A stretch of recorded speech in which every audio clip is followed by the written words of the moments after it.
Que as nossas primeiras palavras sejam de agradecimento pela oportunidade de estar aqui hoje à noite, estudando com todos vocês sobre o capítulo 2 do Livro dos Espíritos, Penas e Gozos Futuros, o item 6, que fala sobre expiação e arrependimento.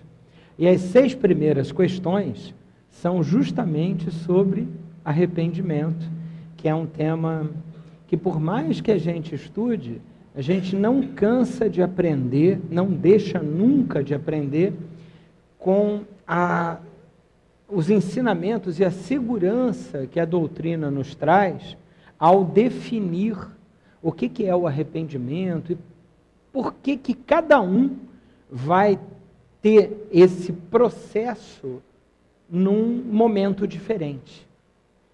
Então a gente começa com a primeira questão, que é a 990, né? O arrependimento acontece no estado corporal ou espiritual? E aí os espíritos respondem que pode acontecer tanto num quanto no outro estado. Quando o espírito começa a compreender a diferença entre o bem e o mal. Quando nós fazemos esse tipo de estudo, que é o estudo do Livro dos Espíritos, fica sempre muito complicado a gente dar opiniões, né? A gente deve buscar, na segurança da literatura espírita, o que os bons espíritos comentam sobre isso. As respostas do Livro dos Espíritos, elas são muito claras, muito autoexplicativas. Mas é sempre interessante ver o que a gente pode obter a mais de uma resposta tão concisa. Eu costumo utilizar, nesses estudos, um livro, que na realidade não é um livro, é uma coletânea, né, de depoimentos, chamado Filosofia Espírita, que foi psicografado pelo Espírito Miramês. Então, ele pega cada uma dessas questões e ele vai no detalhe sobre aquilo que os espíritos quiseram dizer a Kardec, já à luz de um espírito já mais evoluído do que nós, como foi, né, como é Miramês. Então, o que ele fala sobre essa primeira pergunta, que versa sobre o arrependimento? Ele começa dizendo que o arrependimento se dá quando a alma se encontra em processo, em princípio de amadurecimento, e quando os seus sentimentos já são capazes de mostrar alguma realidade. O que quer dizer isso? É muito simples, mas ao mesmo tempo muito complicado para a gente sentir.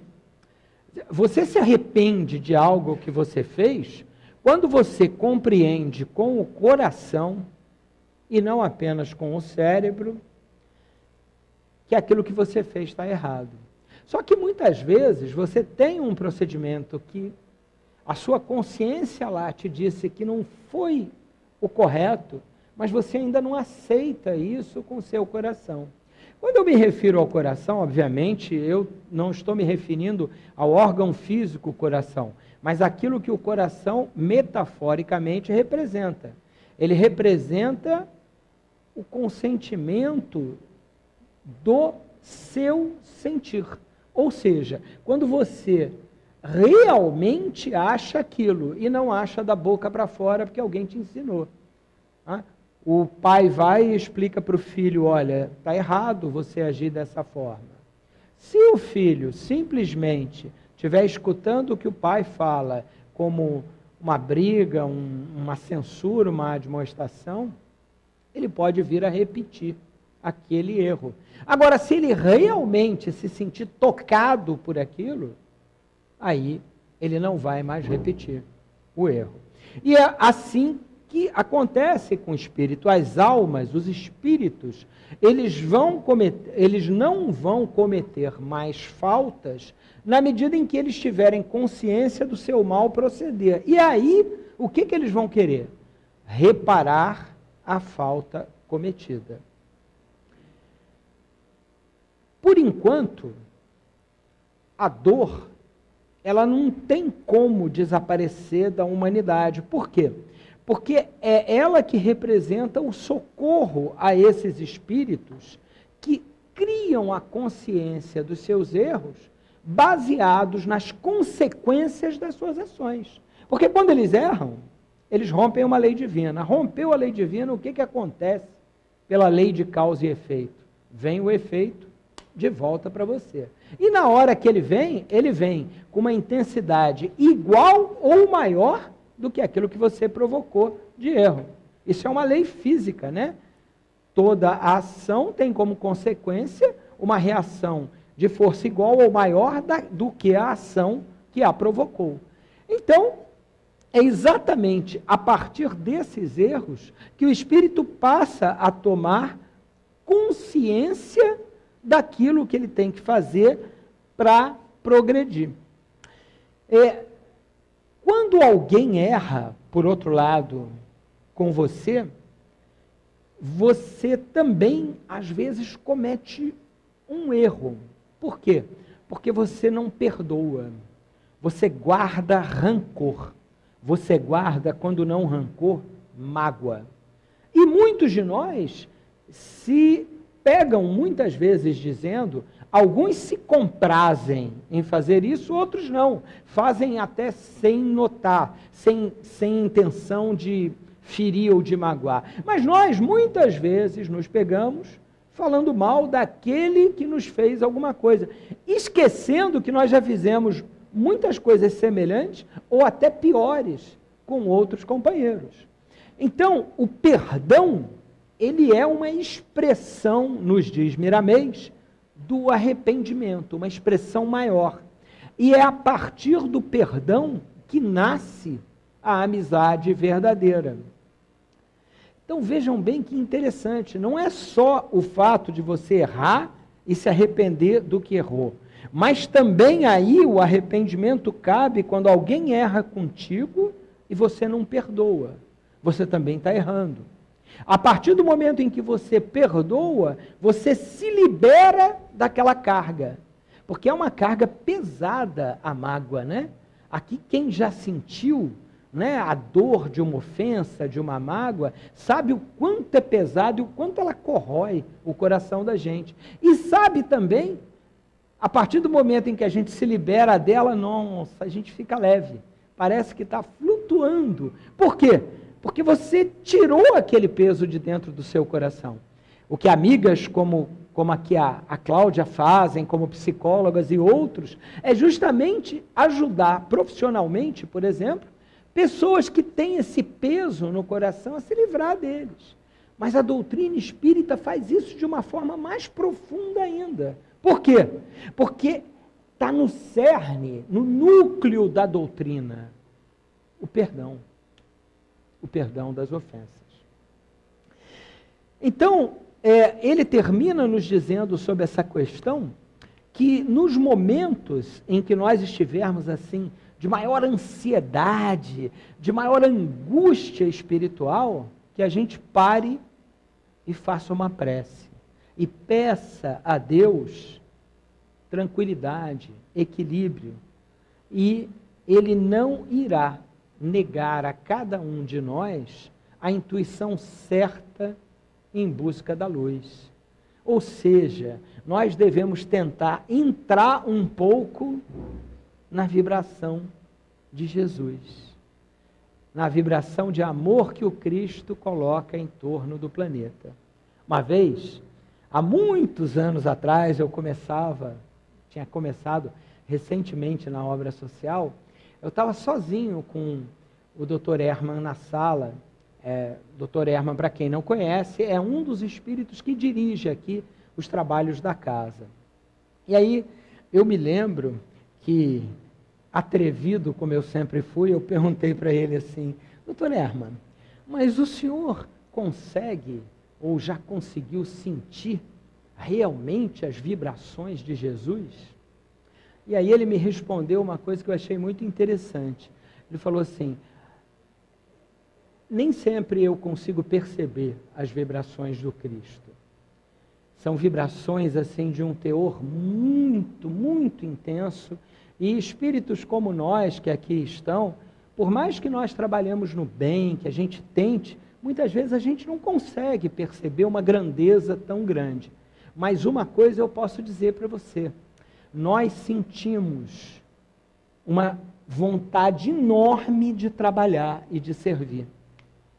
Isso é algo que nos inunda o coração, como se fosse uma onda gigantesca que nos move. Olha que interessante, né? Jesus é um trabalhador por excelência.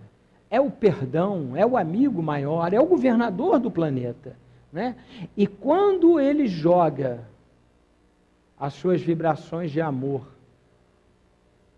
para o orbe terrestre, o que ele faz a todo tempo, se nós realmente nos dedicarmos a parar e a tentar sentir um pouco aquilo, nossa, que alegria que nós vamos ter, que vontade de melhorar que a gente vai ter dentro dos nossos corações. Na segunda questão, qual a consequência do arrependimento no estado espiritual? Isso pergunta Kardec e os espíritos respondem, na primeira frase logo, o desejo de uma nova encarnação para se purificar. O espírito compreende as imperfeições que o privam de ser feliz. É por isso que aspira a uma nova existência na qual possa expiar suas faltas. Olha que interessante. Nós aqui, enquanto encarnados, nós procuramos sempre uma desculpa para as nossas faltas. A gente erra e a primeira coisa que a gente faz é negar o erro. Isso é automático. Ninguém gosta de ser chamado a atenção. Ninguém gosta de ser corrigido. Ninguém. Não importa que diga que não se incomoda. A maioria das vezes a pessoa se retrai e não gosta de ser chamada a atenção. Eu me lembro, assim, claramente, na época que eu estava iniciando a residência médica, e eu me desloquei para São Paulo, e eu era o único carioca na residência do Dante Pazzanese. E era uma instituição muito famosa lá da cidade de São Paulo, da capital, vinculada à Universidade de São Paulo. E, assim, a diversão deles nos primeiros meses era me chamar a atenção. Quer eu estivesse certo, quer errado, não importa. Porque era legal brincar com o carioca, né? Depois de um certo tempo, eu passei a achar graça daquilo. Fazia lá o meu trabalho. Agora, muitas vezes, eu havia sido chamado a atenção corretamente. E aí, a partir do momento em que você começa a perceber isso, você vai mudando o seu proceder, que para você pode ser natural, mas pode estar incomodando profundamente o colega que está ali ao lado.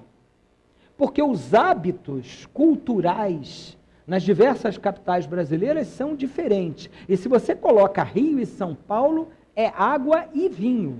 Ou melhor, água e óleo, porque não se mistura direito, não. Então, você tem que respeitar.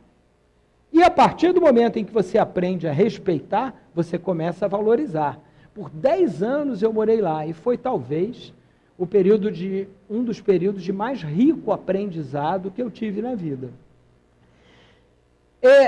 Quando nós analisamos essa questão do Livro dos Espíritos, Kardec nos manda rever as questões 332 e 975. Na 332, ele pergunta assim, o espírito pode apressar ou retardar o momento de sua reencarnação? E os espíritos respondem que pode apressá-lo, pode afastá-lo, dependendo da forma como o espírito encara aquelas provas pelas quais ele irá passar. Mas é muito importante mencionar isso. Dependendo da sua atitude, ele vai sofrer mais ou menos por conta disso. Então, a gente conclui o seguinte, que a reencarnação para expiar as faltas é algo que vai nos acontecer. Quanto mais cedo nós tivermos maturidade para encará-la, melhor para cada um de nós. Quanto mais a gente se afastar dela, mais a gente está adiando o sofrimento. Então, isso é algo que nós, cada um de nós, deve refletir ainda encarnados. Para quê? Para que a gente consiga cumprir bem essa encarnação, para não ter que voltar sofrendo tanto quanto ou até mais numa próxima. E na questão 975, ele pergunta se os espíritos inferiores, porque eles acabam sofrendo mais, compreendem a felicidade do justo, daqueles que são superiores. E realmente, no estado errante, ou seja, despidos da proteção do corpo de carne, o espírito compreende muito melhor. Ele compreende melhor as suas faltas, ele sofre mais por conta disso, e ele deseja, assim, com muita intensidade, desde que ele tenha essa compreensão, voltar para se quitar logo com a justiça, para que ele possa atingir aquele patamar que ele vê alguns espíritos, ou vislumbra alguns espíritos, mas que ele não consegue chegar. Ele não consegue ter aquele equilíbrio. Outra coisa que ele vê é, algumas vezes, os seus erros do passado. E ele tem um vislumbre daquilo que o espera no futuro. Isso cria no espírito uma urgência, uma premência, uma angústia de conseguir resolver as coisas o mais rápido possível. Porque ele sabe que enquanto ele não resolver, ele vai continuar sofrendo por aquelas faltas que ele cometeu. Então, Miramês, ele diz aqui uma coisa muito interessante, né? Ele diz que aquele que se arrepende dos erros praticados ainda durante a vida, ele consegue entrar no mundo espiritual em melhores condições do que aquele que apenas se arrepende quando chega na pátria espiritual.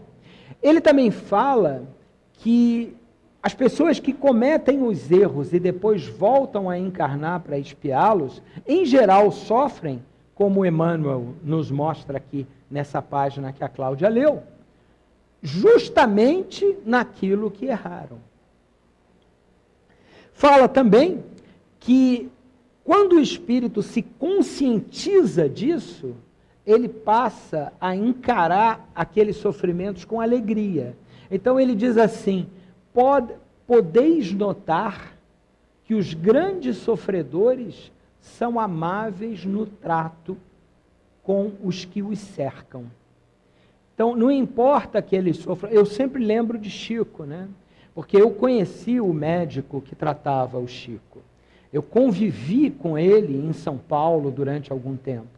E o Chico, ele sofria terrivelmente do coração, tinha graves limitações físicas, mas ele era o tempo todo alegre, o tempo todo feliz.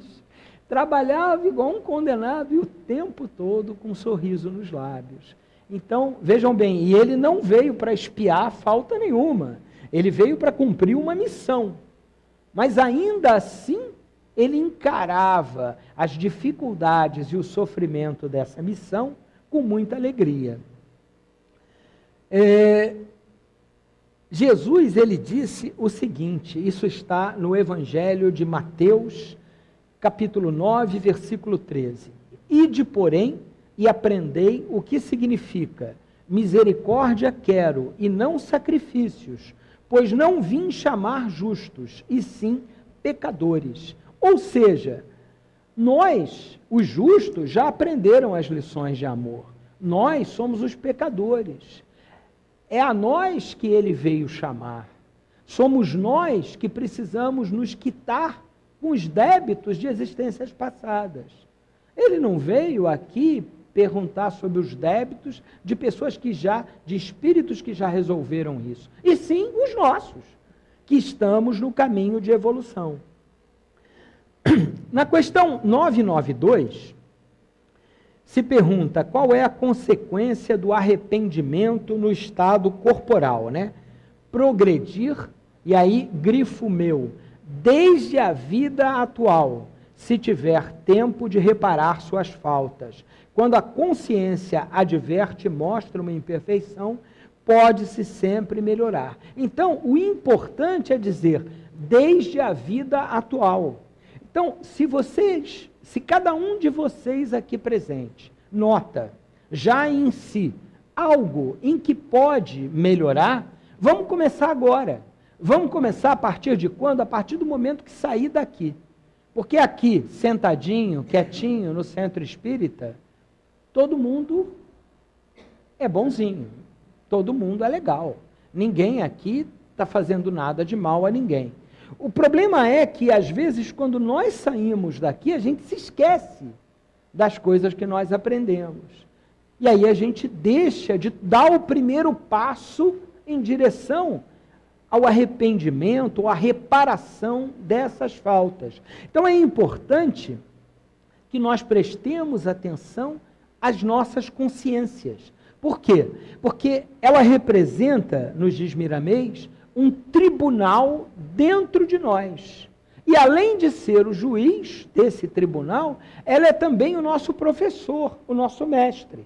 Ao tempo todo, a nossa consciência nos adverte, através dos nossos guias, através de espíritos bondosos que chegam perto de nós, sobre as atitudes corretas que nós temos que tomar. Então, ele termina nos dizendo que nós devemos nos cuidar enquanto é tempo, para que esse tempo nos ajude no proveito da vida. O arrependimento na carne faz a alma lembrar em tempo do que tem para corrigir e começar o trabalho. Olha que bacana. Na pergunta 993, Kardec indaga aos espíritos: não há homens que só têm o instinto do mal e são inacessíveis ao arrependimento? E aí os espíritos respondem: já te disse que se deve progredir incessantemente. Aquele que nessa vida só possui o instinto do mal, terá o do bem numa outra, e é por isso que renasce várias vezes. É preciso que todos progridam e atinjam a meta, só que uns levam um tempo mais curto, outros um tempo mais longo, conforme o desejo de cada um. Aquele que tem apenas o instinto do bem, já está purificado, pois pode ter tido do mal numa existência anterior. Bom, quais são os nossos instintos? O nosso instinto que hoje predomina, é o instinto do bem ou é um instinto do mal? É um instinto do bem. Afinal de contas, nós estamos aqui, muitos de nós trabalhamos até dentro da casa, a gente se preocupa com o próximo, nós nos escandalizamos quando a gente vê um roubo, um assalto, uma violência. A gente procura ajudar as pessoas que estão precisando, às vezes com uma palavra carinhosa, com um abraço, ou simplesmente ficando quietinho, calado ao lado daquele para escutá-lo. Então, nós temos como instinto preponderante o instinto do bem. Mas alguns de nós ainda roda a baiana quando pisam nos calos. Alguns de nós ainda não gostam que nos chamem a atenção, ou que nos contradigam, ou ainda que nos peçam para fazer determinada coisa que às vezes não nos agrada muito. Então, isso não chega a ser um instinto do mal, mas é algo que nós precisamos ainda burilar dentro de nós. Por outro lado, existem espíritos que ainda têm esse instinto do mal preponderante. E eles nos rodeiam, aqui nessa cidade, no nosso estado, na capital, tadinha da capital, sofrendo tanto, com tantas histórias de violência, né? No nosso país, no mundo. Quem não viu as tragédias aí da Síria, que são anunciadas todos os dias nos jornais. Então, cabe a nós não combater o mal com o mal, não desejar a morte desses que cometem essas atrocidades, mas sim orar por eles. Pedir a Deus que ilumine em algum momento o caminho dessas almas, para que eles parem de fazer o mal, para que eles procurem um pouquinho de luz em suas vidas. Orar também pela proteção daqueles que estão nos locais submetidos a essas violências. Eu vou constantemente ao Rio a trabalho, toda semana. O que eu faço? Eu não ponho uma arma na cintura e vou. Eu peço a Deus que me proteja. Eu procuro ter cautela, eu procuro prestar atenção aonde eu vou, mas acima de tudo, eu procuro confiar na proteção de Deus e pedir proteção, tanto para Ele, tanto para mim, como para aqueles que me rodeiam.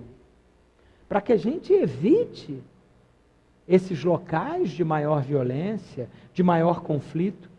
Mas eu sinto uma enorme piedade por aqueles que, por uma questão até de sobrevivência, não podem deixar de morar naqueles locais que estão submetidos a toda essa violência. E cabe a nós rezar por essas pessoas e tentar fazer por elas alguma coisa de bom. Através de preces, através de doações, através de apoio, através de trabalhos voluntários, como fazemos aqui na obra social Antônio de Aquino, enfim, cada um pode, como faz o CELD, a nossa casa, lá em Bento Ribeiro, um trabalho social de apoio muito intenso na Malé, na obra social Antônio de Aquino, lá no Rio. Enfim, nós podemos, cada um de nós, fazer a nossa parte. E fazendo a nossa parte, a gente vai se sentir melhor.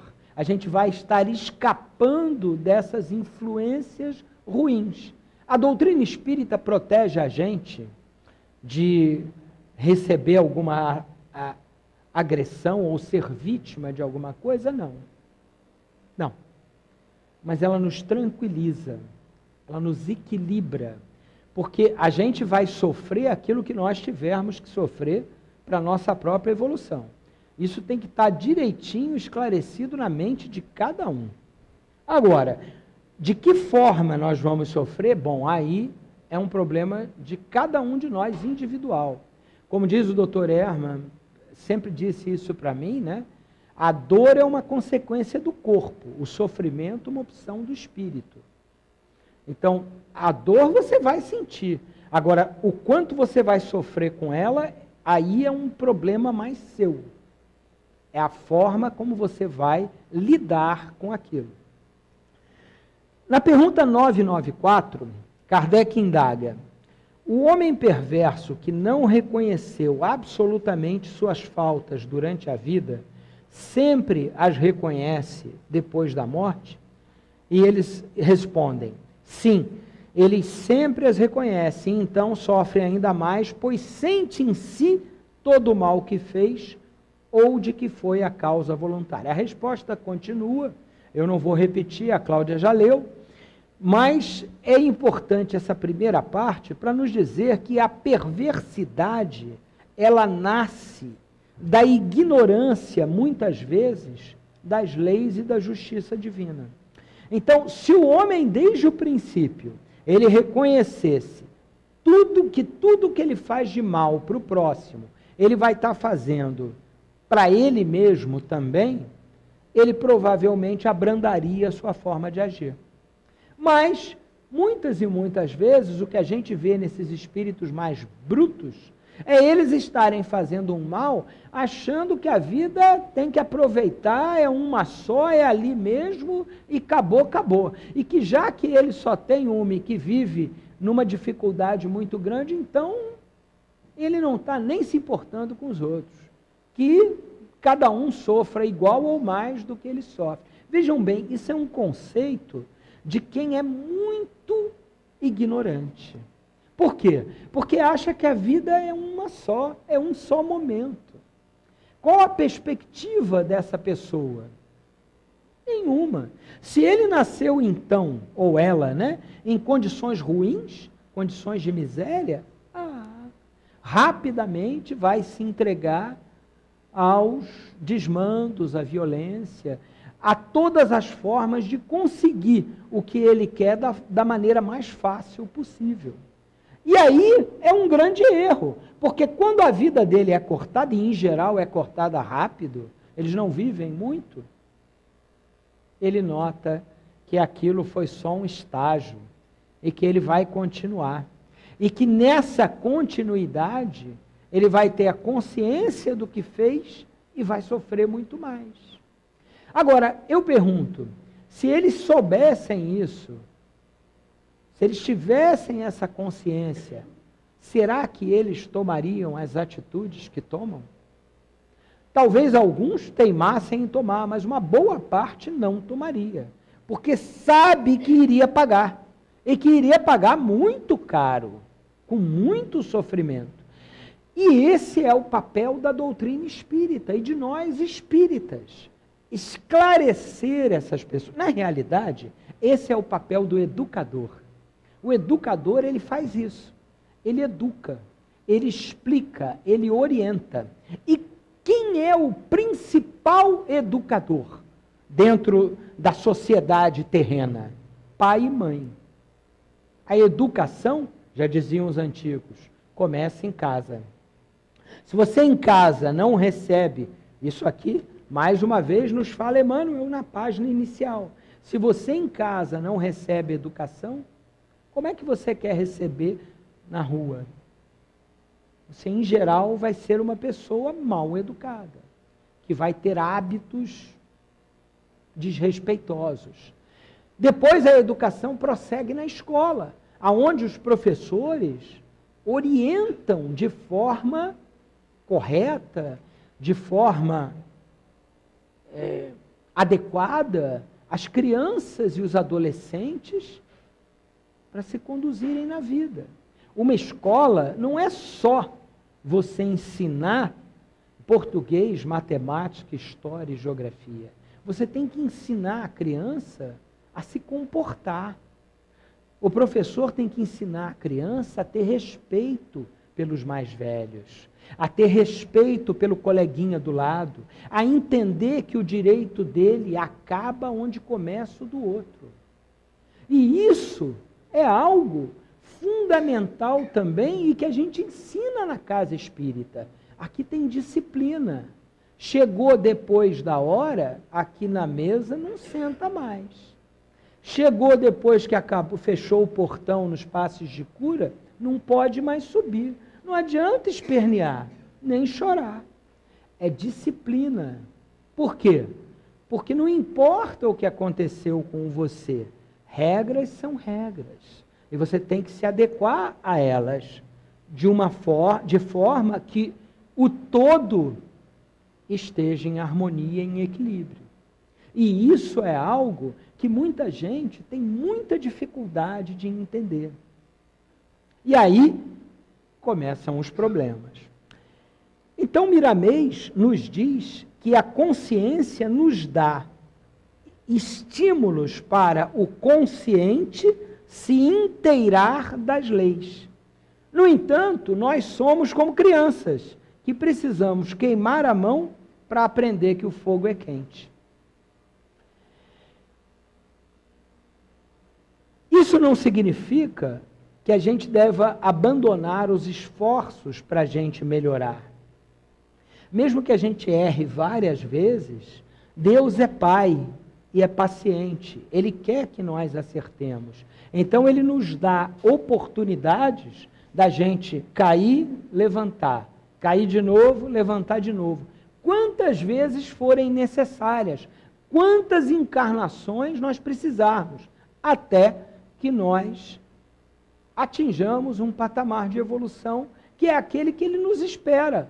Né? Um patamar de bons espíritos, de espíritos superiores, ou até um dia, daqui a alguns bilhões de anos, trilhões de anos, chegarmos a ser espíritos como Jesus. Um espírito puro, um espírito perfeito, um espírito que realmente atende a todas as expectativas do Pai. Na questão 1995, Kardec indaga: há espíritos que, sem serem maus, são indiferentes à sua sorte? E os espíritos respondem: há espíritos que nada de útil realizam. Estão na expectativa, mas sofrem. Nesse caso, proporcionalmente. E como deve haver progresso em tudo, esse progresso se manifesta pela dor. Olha que interessante. Não sentem o desejo de abreviar seus sofrimentos? Eles o sentem, sem dúvida, mas não possuem energia bastante para quererem o que poderia aliviá-los. Quantas pessoas há entre vós que preferem morrer de miséria a trabalhar? É verdade. Isso é verdade. Na realidade, isso nos fala de um aspecto do ser humano que se chama diversidade. Cada um de nós é de uma forma. Tal qual as impressões digitais ou a marca da íris, cada um de nós tem uma. Todos nós somos seres individuais e diferentes entre nós. Cada um tem um proceder, uma forma de ser. São diversos os caminhos do espírito. No entanto, nós temos uma coisa em comum. O objetivo final é o mesmo. Quer a gente queira, quer não. O objetivo qual é? É chegar à perfeição. É se depurar, é se tornar um bom espírito, um homem de bem, um espírito de Deus. Existem espíritos que têm essa tendência para o mal, mas eles um dia vão se tornar bons. E de que forma nós que erramos e erramos e erramos, aprendemos? Através da dor. A dor é o nosso guia mais seguro. A dor é um despertar, é a forma que Deus encontrou para dizer assim para a gente: meu filho, você errou. Eu já te ensinei várias vezes, de várias maneiras. Ensinei através do pai, da mãe, ensinei através dos professores, já te ensinei através até desses animaizinhos que às vezes adentram o salão, né? Como nós vemos o gatinho aqui. Mas você não aprendeu. Então, está aí a dor. E através da dor, a gente acaba aprendendo também. Da forma pior, da forma mais difícil, mas aprendendo. Então, Miramês nos diz que, de qualquer maneira, devemos aceitar a dor como sendo o ponto indispensável para o despertamento da alma, em quaisquer condições de vida. Ela anda paralela com o progresso em todos os seus movimentos, mas não podemos esquecer que cada criatura a sofre em dimensão diferente. Essa semana eu li uma frase, não é uma frase, são duas frases, que achei muito interessante e que tem muito a ver com o estudo de hoje. Ela diz assim: a vida nunca pune, ela ensina do seu jeito, sinaliza de diversas formas, tenta advertir as pessoas, provocando situações nas quais elas podem perceber a verdade. Mas para os resistentes, que se acomodam e não querem mudar, ela permite que acolham os resultados dos seus enganos, para que aprendam o que já são maduros para saber. Olha que bacana. Ou seja, a vida permite que nós erremos e que nós paguemos pelos erros. É isso aí. Entendeu? E quando a gente vai pagar pelos erros, a gente vai acabar aprendendo. Essa semana eu recebi em meu consultório um paciente, que eu não vou citar nomes, mas eu partilho a história porque é interessante. Ele havia tido um infarto há quase 2 anos, 1 ano e meio atrás, após usar cocaína. Ele havia usado uma dose alta, elevada de cocaína, e no momento em que ele acaba de fazer uso da droga, ele começa a ter uma dor violenta no peito. Ele era um homem muito inteligente, ele percebe que alguma coisa está errada, e ele vai dirigindo para o pronto-socorro.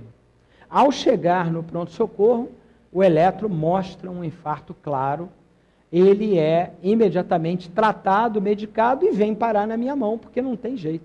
Aqui na região vai vir parar na minha mão. Se tiver que fazer um cateterismo, vai ser comigo. Aí, ao fazer o cateterismo, ele tinha um monte de obstruções. Uma vida desregrada, diabético, hipertenso, fazia tudo errado. E aí eu tratei, e ele ficou bem, mas a vida não dá colher de chá não, amigo. Ele ficou bem, mas 4 meses depois ele voltou a entupir tudo de novo. E eu tive que tratar novamente. E aí se passaram mais de 9 meses. E ele ficou bem. Só que ele mudou.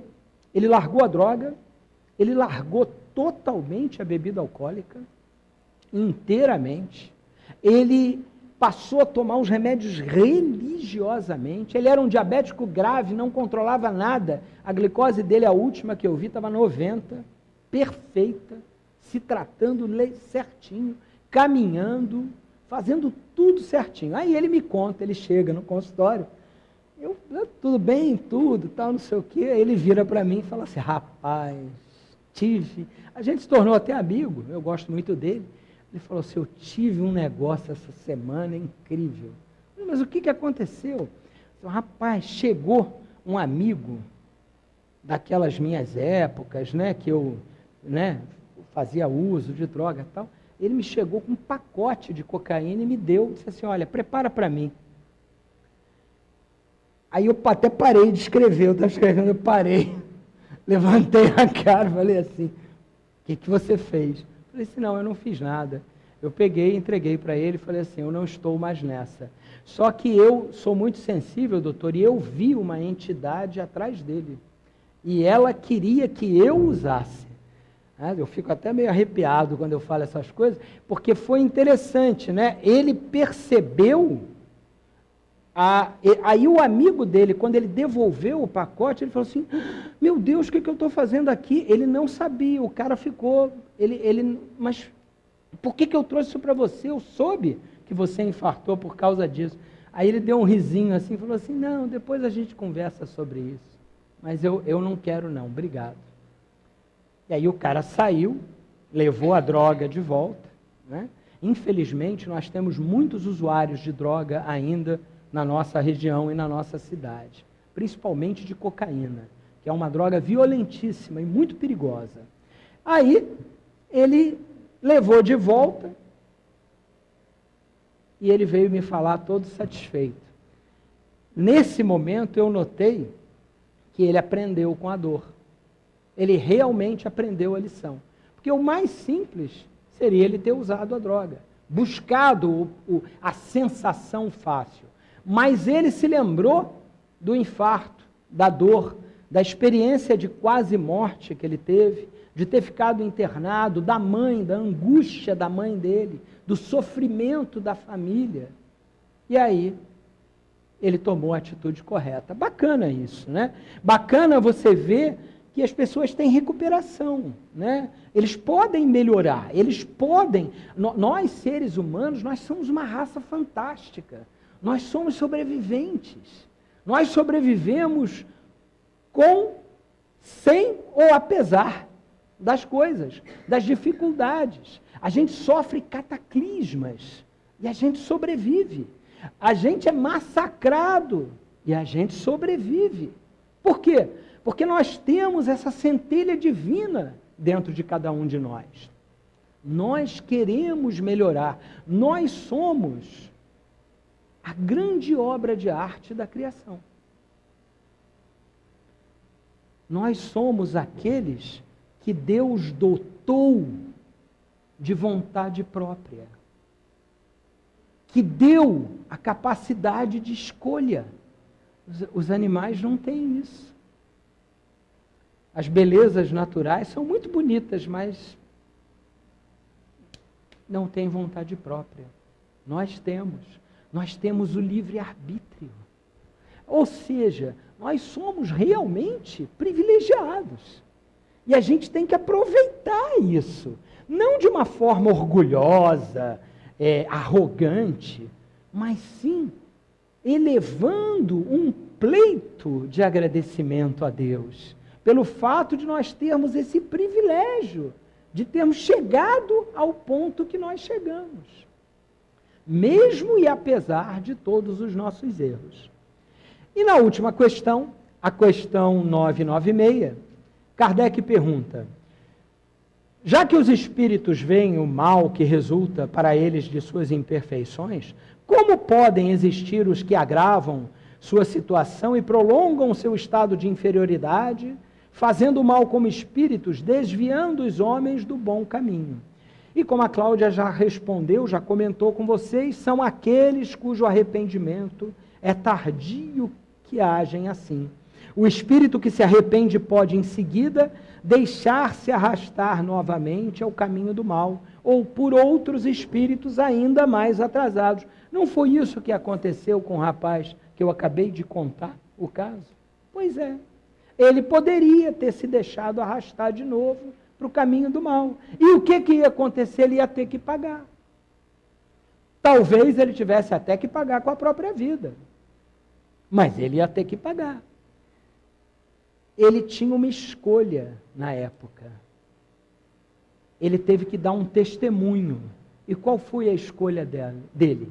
Foi a escolha correta. Não. Isso não é mais para mim. Se você quiser, tudo bem. Opção sua. Mas eu não quero mais.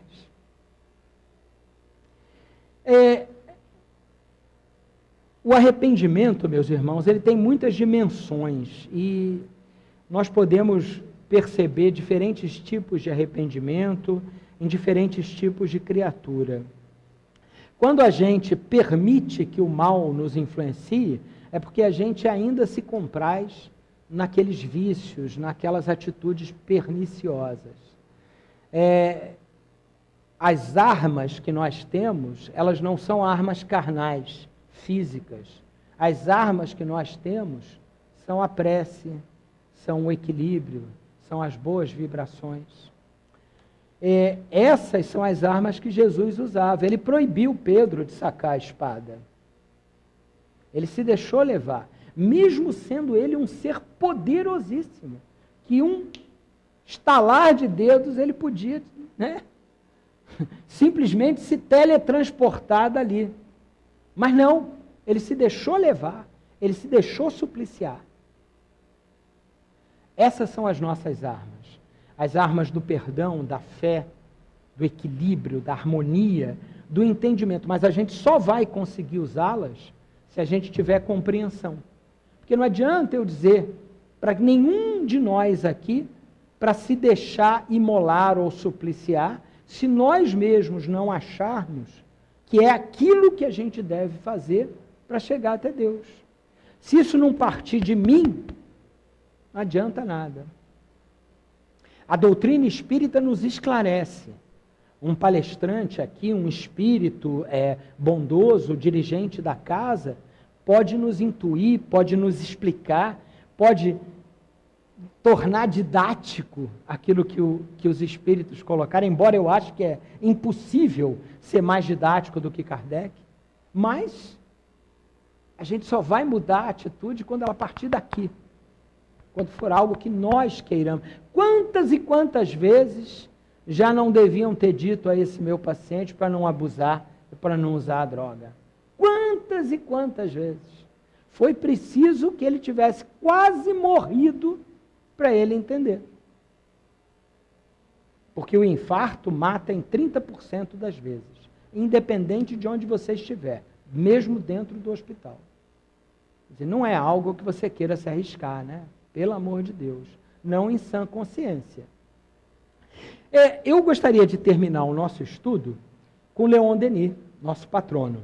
Leon Denis escreve um dos seus livros aí mais famosos, e que é até inclusive estudado aqui na casa, O Problema do Ser e do Destino. E um dos capítulos desse livro, na realidade, o final do livro já, o item 26, da segunda ou terceira parte do livro, versa sobre a dor. Leon Denis escreve de forma poética sobre a dor. É impressionante. A gente lendo Leon Denis escrever sobre a dor, tem vontade de ter dor. Porque é uma poesia tão grande que fala assim, ó, eu quero uma dorzinha aí, para tentar ver o que esse cara viu. Porque é incrível o que ele viu. E eu grifei algumas partes e que eu acho interessante citar para vocês, né?